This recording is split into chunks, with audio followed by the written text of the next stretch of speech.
Premier tournage de l'année. Tout d'abord, bonne année. La bise à mamie, on s'abonne. Le petit pouce bleu, la santé, le bonheur, la réussite dans tout ce que vous voudrez faire. Les 3 mousquetaires, on est là pour vous. Jean en tenue de gala qui vient nous parler de quoi?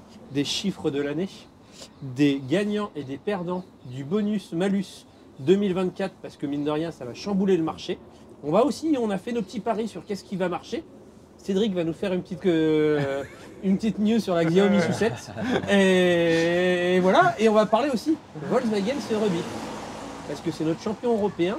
Et là, mine de rien, il y a une grosse baisse de prix. A tout de suite.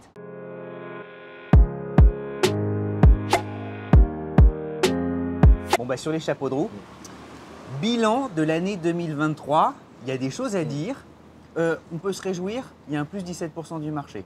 Alors c'est peut-être un trompe-l'œil, mais tu vas nous dire ça. Et puis on finira par bonus-malus 2024. Qui sont les gagnants, qui sont les perdants de ce nouveau bonus-malus? On t'écoute religieusement, tu pourrais t'insérer là. T'as un quart d'heure, on va prendre un café. Tu nous dis quand t'as fini. Alors, on parle d'immatriculation, de véhicules particuliers. Il s'est immatriculé en 2023 1 774 729 voitures. Donc c'est 16% de plus qu'en 2022. Donc on pourrait dire après que c'est une bonne nouvelle, que le marché reprend des couleurs et c'est ce qu'on lit pas mal dans la presse généraliste. C'est mieux que rien. C'est mieux que rien. Après c'est clairement à nuancer parce que c'est certes mieux que l'année dernière, mais c'est toujours 20% en dessous des chiffres avant Covid. C'était à 2,2 millions. Voilà, exactement. Il y a toujours des phénomènes. Donc il manque 500 000 unités par rapport à. Ouais, c'est plutôt 350 000, quoi, 20% en moins. Enfin, il manque. Et puis ça, c'est ça depuis 3 ans. Les prises de commandes sont toujours faibles, avec en gros 10% de moins par rapport à l'année dernière, ce qui fait qu'on a finalement un stock de commandes qui s'épuise. Et puis on a en 2023 profité de phénomènes conjoncturels. En fait, on a livré toutes les voitures en retard en 2022. Donc finalement, on avait une situation, on va dire, une conjoncture très court terme favorable. Après, à moyen et long terme, ça s'annonce plus compliqué parce que le volume des commandes qui fait en fait les immatriculations de demain est très faible. Donc certes, le 2023 est une bonne année en termes d'immatriculation. Ça reste inférieur à ce qu'on estimait la norme. Après, peut-être que la norme a changé. Peut-être que maintenant, le marché, c'est 1,7 million et plus de 2 millions. Hein. C'est un vrai sujet. Mais en tout cas, clairement, on peut pas se réjouir de ces chiffres-là. Ils sont corrects, mais ils ne sont pas incroyables. Permettez juste une précision, parce que quelqu'un qui nous écoute et qui ne serait pas expert va se dire « mais je ne comprends pas, il me parle de plus 17%, ils ne se réjouissent pas ». Le marché français, en fait, tient compte des immatriculations. Oui. Et ça ne reflète pas les ventes réelles en réalité. On immatricule une voiture qui a été livrée. Voilà. Alors, même si ça reste positif par rapport à l'année d'avant, c'est pour moi, le marché a changé. C'est-à-dire que la politique des constructeurs, qui à mon avis va à nouveau changer, qui était de vendre moins de voitures, mais plus cher avec plus de marge. Je pense que la guerre des prix va se rouvrir. D'ailleurs, j'en parlerai dans une petite news tout à l'heure. Après à venir. Donc du coup, ils cherchent à vendre moins de voitures. Donc c'est logique que les voitures étant plus chères, t'en vends moins. Et en plus, ce que tu dis, c'est globalement, c'est l'année 2023, 2022isé un petit peu. C'est-à-dire que c'est à la fois les chiffres de 2022 et à la fois les chiffres de 2023. Alors on entend beaucoup d'analyses chez les constructeurs. Certains disent que le marché français quand même devrait être à au moins 2 millions et que là on sous-performe. C'est-à-dire que par rapport au PIB du pays et tout ça, et que là il y a une sorte de déclin qui est assez préoccupant. En tout cas pour des analystes. Ouais, après pour moi, je pense qu'il y a un problème structurel de décalage entre l'offre et la demande. C'est-à-dire qu'aujourd'hui il n'y a pas d'offre qui correspond à ce que veulent les gens. Donc ça peut être lié à plein de choses. L'énergie, quelle énergie? En gros, il y a des constructeurs, aujourd'hui on parle beaucoup de l'électrique, il y a typiquement aujourd'hui pas de voitures électriques à 25 000 € qui sont adaptées au plus grand nombre, ça va sans doute changer avec l'arrivée notamment de l'R5 l'année prochaine. Il y a aussi des inadéquations au marché qui sont liées à des nouvelles législations, c'est-à-dire qu'aujourd'hui tu ne peux plus acheter de familial essence parce que c'est des voitures qui ont un énorme malus, donc c'est des voitures qui deviennent invendables. Donc je pense que structurellement on a un problème de décalage entre l'offre et la demande, que ça va s'améliorer parce que la guerre des prix va reprendre et que les constructeurs vont adapter les gammes, vont adapter les produits. Mais les voitures qui sont adaptées se vendent. Les modèles Y, ça se vend très bien. L'Austral se vend très bien. La Yaris Cross se vend très bien. Et ce sont toutes en plus des automobiles à plus de 40 000. Exactement, pas la Yaris Cross, mais disons que quand le produit est bon, ça se vend. Et je pense qu'aujourd'hui, de manière globale, je vais prendre un exemple, c'est pas pour taper sur Peugeot, mais genre une 308 électrique à 50 000 € qui a 200 km d'autonomie sur autoroute, ça se vend pas. Ou pour donner un autre exemple et pas critiquer que Peugeot, un Tiguan Allspace familial qui a 8 000 € de malus en essence, ça se vend pas parce que les gens sont pas prêts à payer ce malus-là.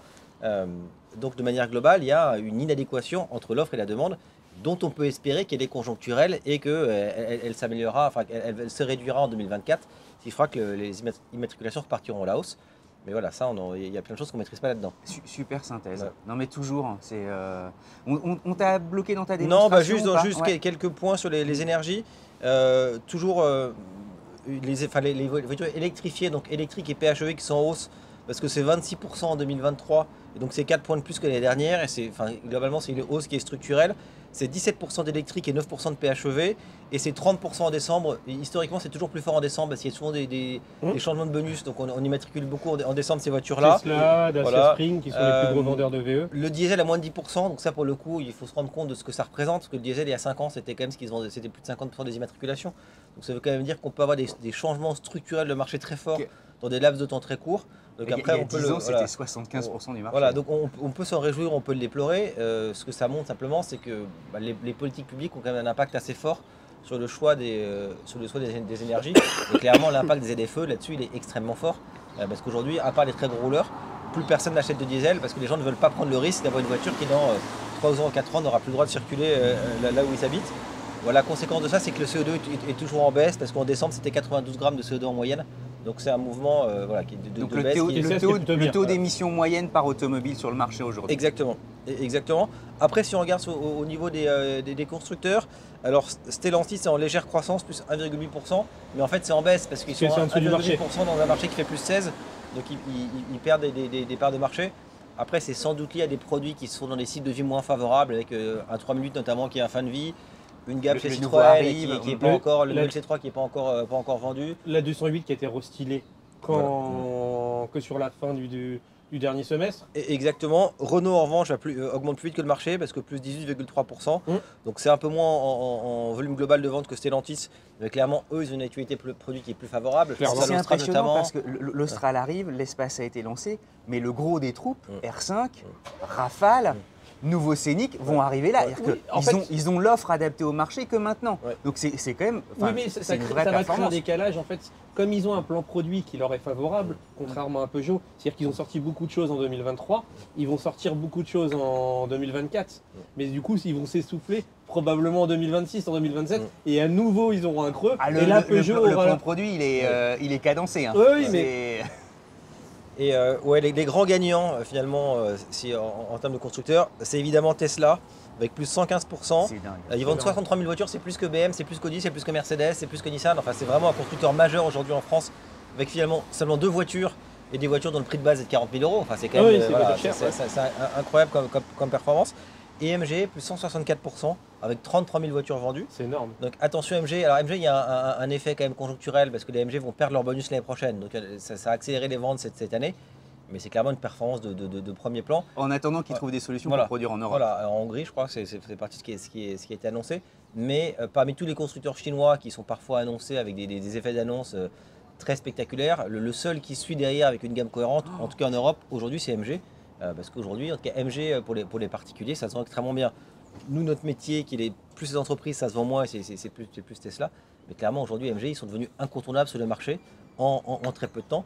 Et ça montre une fois de plus qu'en quelques années, finalement, des équilibres qu'on pensait acquis ne le sont pas.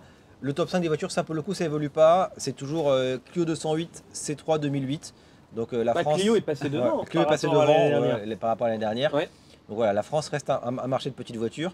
Je crois que la Tesla Model Y est 8e, ce qui est une performance impressionnante. Pour que les gens se rendent compte, une Renault Clio, c'est quasiment 100 000 ventes par an en France. La 208, c'est 86 000 ventes. La Tesla Model Y, c'est 37 000 ventes. Et si tu prends tout le top 10 et que tu regardes la part de marché du top 10, qui, hors Tesla Model Y, sont plutôt que des petites voire compactes voitures, ça représente 31% des immatriculations. Le top 10 représente 31% des immatriculations en France. Voilà, c'est chouette, c'est vachement bien ces chiffres. Autre tendance forte qui est liée aussi assez logiquement aux incertitudes sur les valeurs de revente et à la hausse de prix, c'est les formules locatives, en fait, location longue durée, location avec option d'achat. Aujourd'hui, c'est 55% du marché. Et à mon avis, ça va aller en augmentant parce que les voitures étant très chères et finalement l'incertitude sur les valeurs de revente étant très forte, clairement, ça avantage ces formules-là. J'ai un petit chiffre monde. Après, on va parler des gagnants et des perdants du bonus-malus. Mais j'ai un petit chiffre monde. Toyota, bravo à Toyota, parce que c'est le constructeur numéro 1 mondial.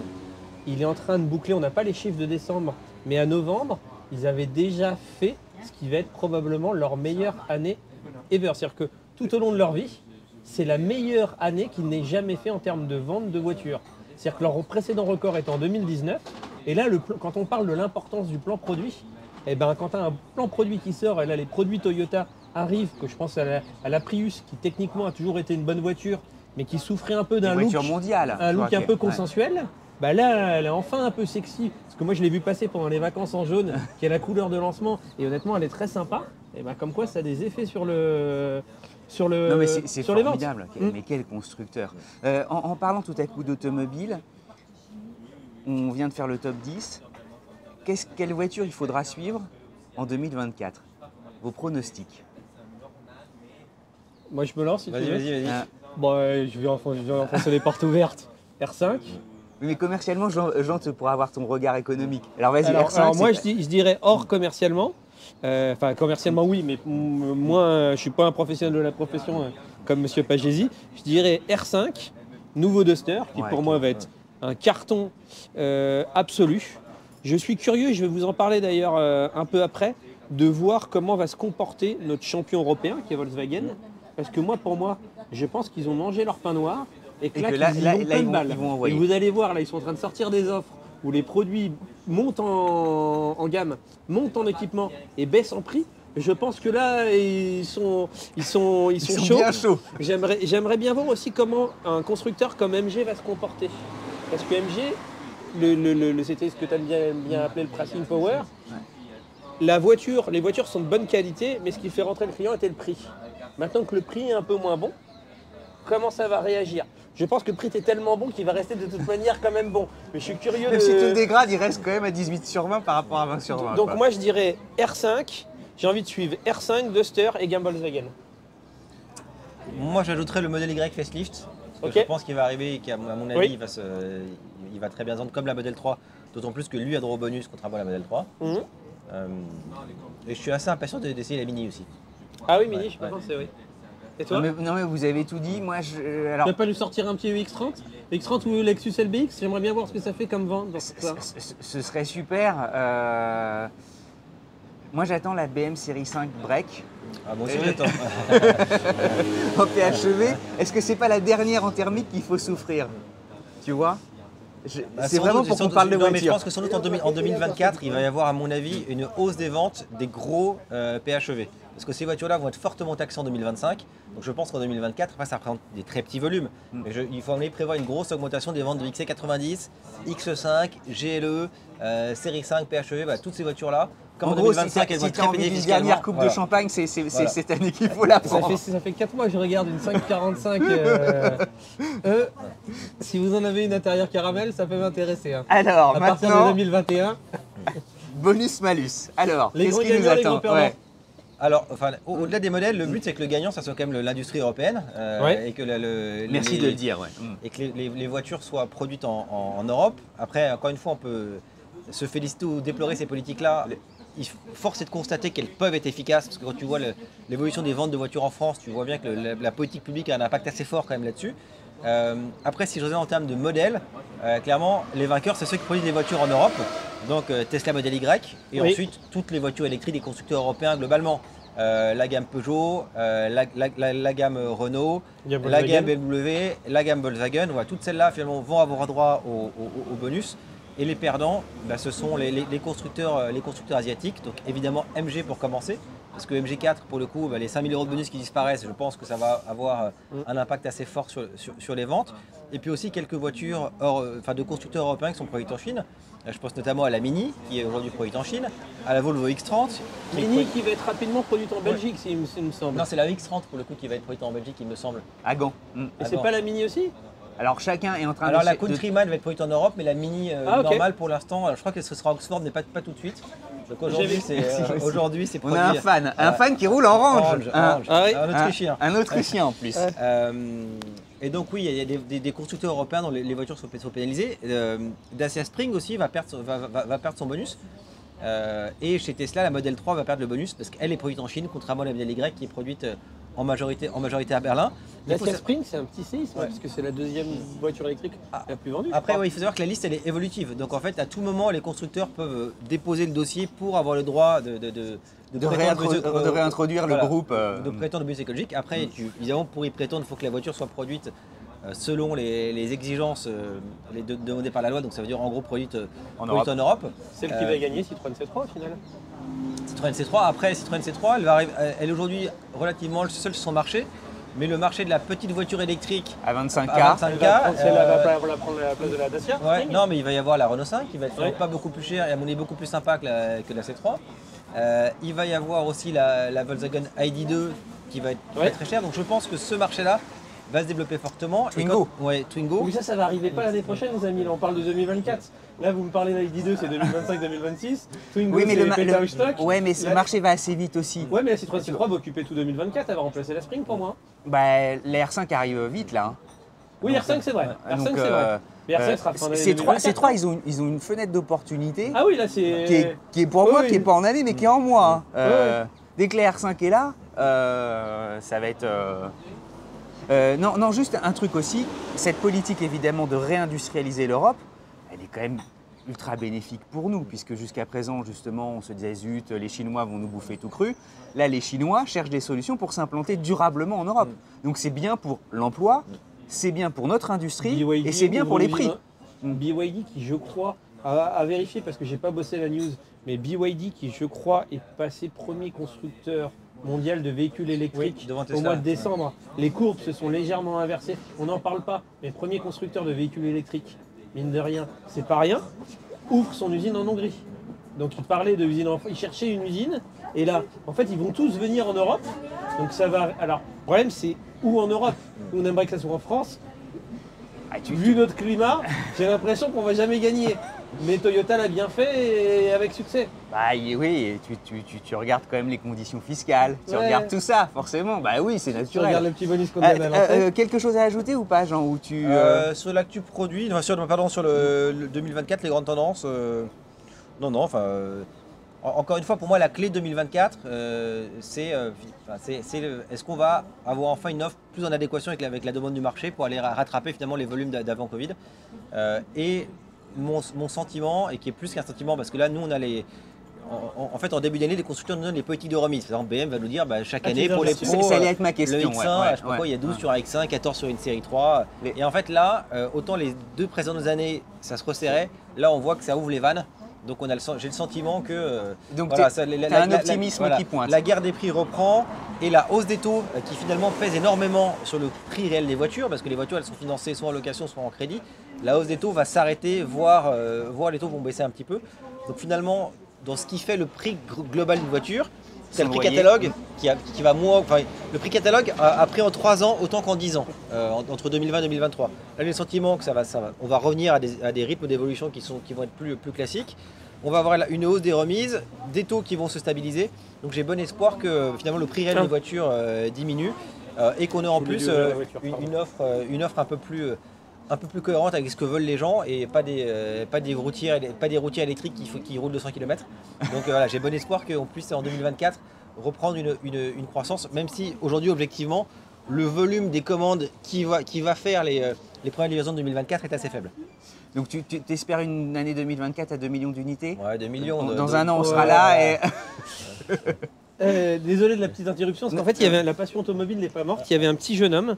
Là, on est venu avec l'Aston Martin. On a une Aston Martin en prêt. Pour le cadeau des 100 000, Vodif nous a fait pour nous, égoïstement, comme ils savent qu'on aime bien qu'on rêve d'avoir une Aston. Ils nous ont fait un prêt longue durée. Pendant un mois, on a eu une Aston Martin qu'on peut utiliser comme on veut. Et en fait, il y avait un petit jeune homme qui faisait des photos. Et je me suis arrêté, mais il m'a pas vu. Je voulais lui donner les clés pour qu'il fasse des photos de l'intérieur. parte avec. Et comme quoi, la passion automobile n'est pas morte. Il va revenir, c'est 3 heures plus tard.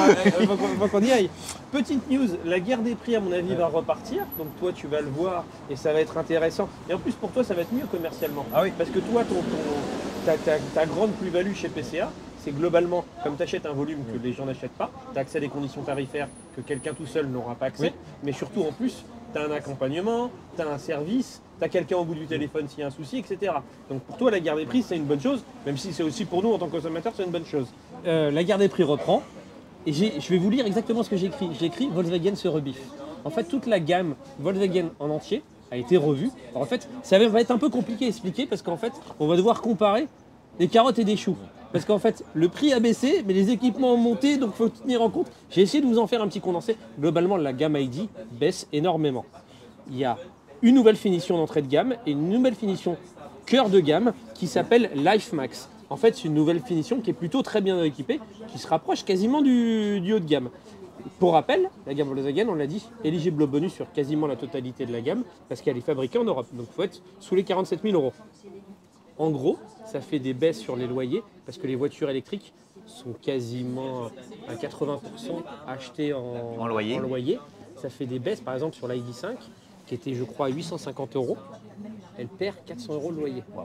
Sur l'ID3, qui était à légèrement en dessous de 400 € de loyer, elle baisse sous les 300 € de loyer. Non, donc mais là, ça fait c'est 33% de baisse sur les loyers. En fait, même... Ton téléphone va sonner. Oui, ça... Mais là, en fait, tu te dis, la Volkswagen, tu la mettais peut-être pas dans ta liste, pour X ou Y raison, mais là, le prix Là, elle revient. devient vraiment très... Est-ce qu'avant, elle était peut-être pas ultra bien placée sans être trop chère, et là, en fait, elle repasse très bien placée. Je vais vous faire un exemple concret, comme ça on ne va pas y passer 50 000 ans. Par exemple, l'ID4, elle revoit sa motorisation. Il gagne 550 km d'autonomie. Elle passe à 550. Elle passe à 550 km d'autonomie. Exemple ID3. l'ID3 Pro Life Max, qui est la nouvelle génération de 2024, qui est une nouvelle finition, elle perd 2 000 €. Elle est à 40 990 €. Là où si tu compares à une finition équivalente, qui était celle de 2023, qui s'appelle l'ID3 Pro Performance Life Plus, eh ben elle était 2 000 € plus cher, mais elle n'avait pas comme équipement la peinture métal de série, le pack confort, le pack extérieur, qui était facturé 5 000 €. Donc elle perd 2 000 € et elle a 5 000 € de... Donc c'est plus 10 quoi. D'équipement offert. Bah oui, ça c'est dingue. Et tu vas voir sur l'ID4, c'est encore pire. Donc l'ID4 avec la nouvelle finition Pro Life Max, qui a en 2024 est sous les 47 000 €, 46 990 € pour avoir le bonus. L'ancienne d'avant, elle n'était pas éligible au bonus, donc là tu récupères 5 000. En plus, ils te l'ont baissé de 8 000. Et en plus, ils t'ont rajouté 3 000 € d'options qui n'étaient pas prévues de base. Donc en fait, ça te fait quasiment un gain de 16 000 €. Et tu as ça globalement sur toute la gamme, qu'elle soit ID3, ID4, ID5. C'est pour ça que Volkswagen, qui est notre champion européen, et je sais que dans les médias, il y a beaucoup de news qui disent Volkswagen a tant de difficultés, tant ci, tant ça. Oui, Volkswagen, c'est un peu plus dur. Mais globalement, il y a beaucoup de gens qui aimeraient Volkswagen. Là, c'est une formidable réaction. C'est pas non plus très dur. C'est dur, oui. Mais ça reste globalement, c'est notre champion européen. Oui. Et puis en électrique, ils sont là, ils ont une offre qui est conséquente. Et l'ID3 qu'on avait essayé, on n'a pas essayé les autres, qu'on essaye, mais l'ID3 qu'on avait comparé l'ancienne et la nouvelle. Restylé. Ouais, l'ID3, le design, faut aimer. Mais globalement, la voiture à conduire est plutôt sympa. Pour moi, elle est sortie pas assez bien finie. Et ils ont complètement rectifié le tir. Maintenant, elle est quand même beaucoup plus valorisante. Notre ID Buzz, moi j'adore le conduire.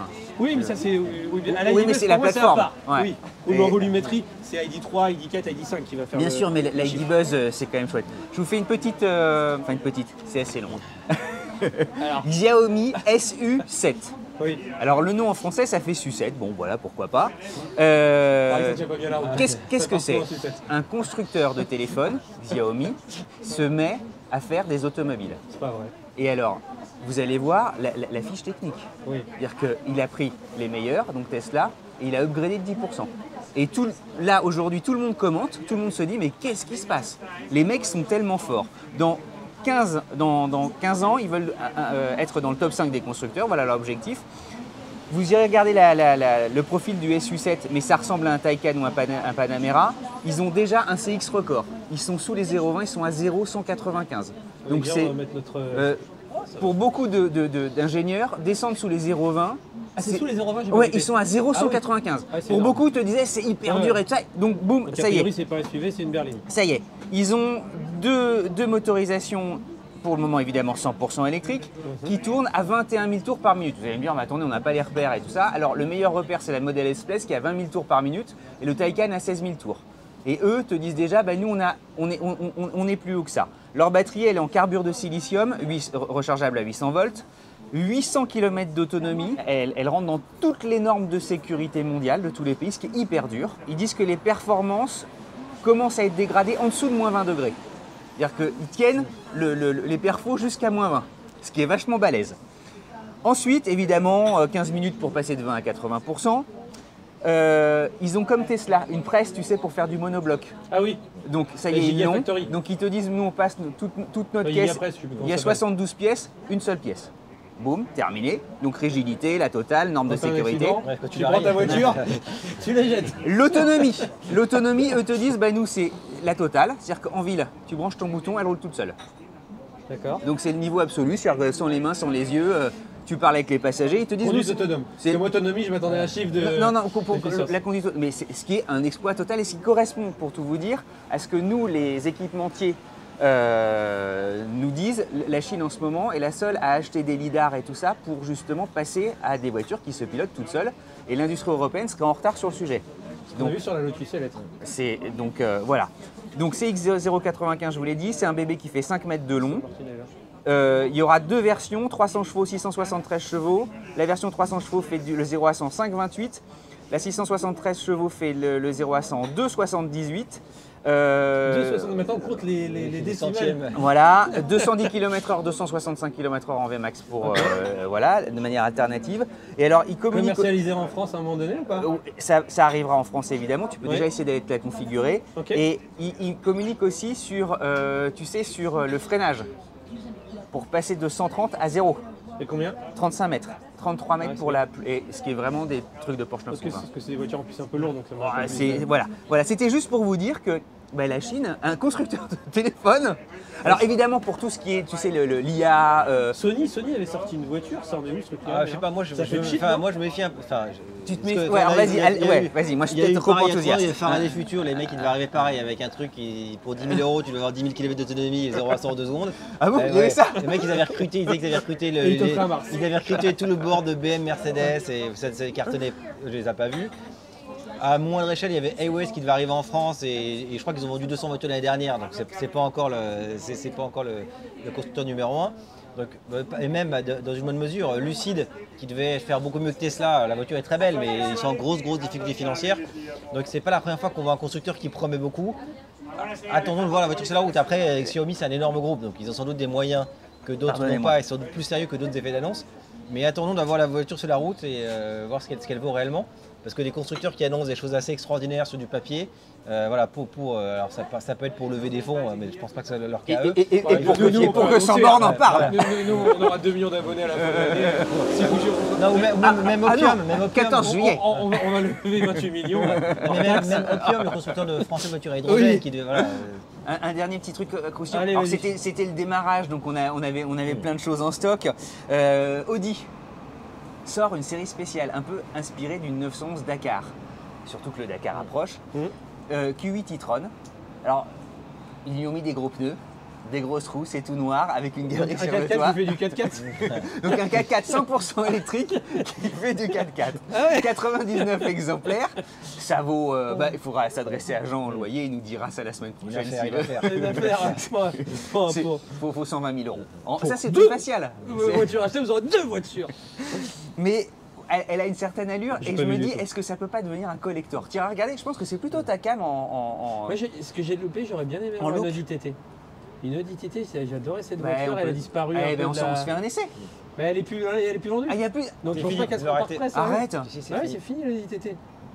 T'as Audiman, envoie tes fiches. Non, Non. non, Audiman, c'est Il fini. y a- ouais. Alain, t'étais au Non, courant? pas Audiman, Audi TT. Non, non, elle est déjà sortie, c'est fini. Ah, mais moi je pensais qu'il y aurait de la DRDR quoi. Capri, c'est fini comme l'émission. Ah merde. Les amis, Bon, c'est le moment de se ah quitter. on coupe direct. Ah ouais, alors, bon, bah, ça c'était une Rideau, émission de il y en a rentrée. qui- il y en a qui me fait dire Vincent, faut le stopper, c'est Très bonne année évidemment. allez à tous. bonne Allez. vidéo, le petit pouce bleu. Et vendredi, un essai d'une voiture. On a eu envie de se faire une petite citadine, un peu une voiture du peuple. Donc on va essayer la Mercedes Maybach Ah oui, S680. Donc et après ça Mais sera la moi, fin. j'y ai cru. Ça sera la fin Qu'est-ce de qu'on a essayé programmation. Ça sera la fin de programmation de Noël, parce qu'on a fait une petite programmation un peu différente et on prendra les essais normaux. À très vite. À très vite les amis. Salut.